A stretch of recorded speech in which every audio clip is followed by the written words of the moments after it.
Okay, let's be honest. When you hear the word geisha, what's the first thing that pops into your head? For a lot of us, especially in the West, it's this, well, it's an image that's kind of tangled up with stereotypes of submission and sexuality. But here's the thing, that picture, it's almost completely wrong. So today, we're gonna peel back all those layers of myth and get to the truth. A world of incredible discipline, breathtaking artistry, and believe it or not, serious social power. So what is a geisha really? An artist? A hostess? Something else? You know, this confusion has been around for centuries, but the answer? It's surprisingly straightforward. In fact, it's been hiding in plain sight this whole time, right there in the word itself. Okay, let's break it down. The word geisha is made of two Japanese characters, ge, which means art, and sha, which means person. So put it together, and what do you get? Art person, or artist. That's it. It doesn't mean woman of pleasure, it doesn't mean hostess, it means art person. This one simple translation is the key to understanding everything. Their entire identity, their whole purpose was built on mastering the arts. You know, to really get what a geisha is, we first have to be super clear on what she is not. And honestly, the biggest mix-up, the main source of all the confusion, comes down to one other figure from Japanese history, the Oiran.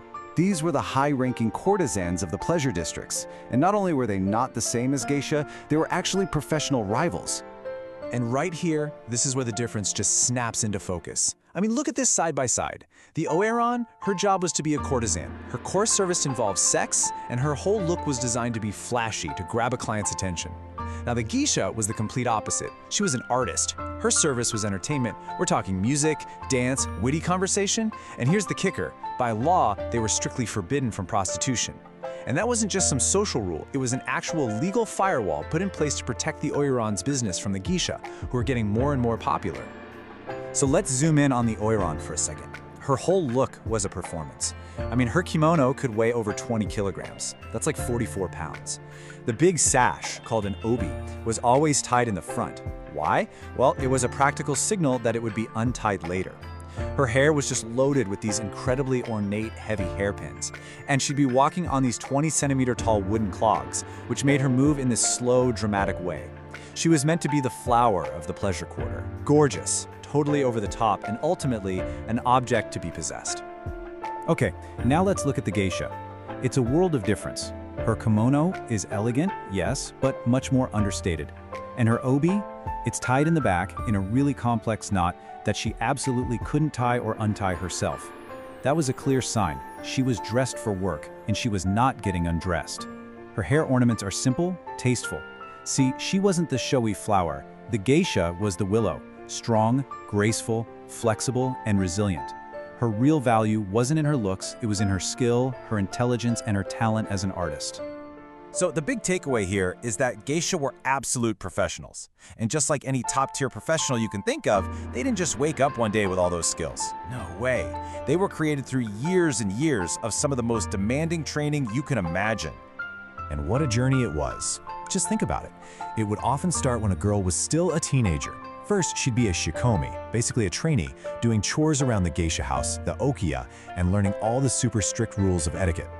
Then she might graduate to a minarai, where her main job was just to watch and learn from her seniors at engagements, totally silent. And only after proving herself there could she finally become a maiko, an apprentice geisha. That's a multi-year stage right there, all before she could even hope to become a full-fledged geisha. And let's just pause on that apprentice stage for a moment. The name for an apprentice is maiko, and that word literally translates to woman of dance. See, it's right there in the name again. The absolute focus is on artistry. This wasn't a short internship. This was 3 to 5 years of grueling, intense training, all dedicated to mastering a whole suite of very difficult artistic skills. And just look at what they had to learn. This was their curriculum. It wasn't just learning one thing. It was a total immersion in traditional Japanese arts. They had to master traditional dance, or Nihon Buyo. They had to learn to play the shamisen, that complex 3-stringed instrument. They learned to sing traditional little songs, or kuta. But it didn't stop there.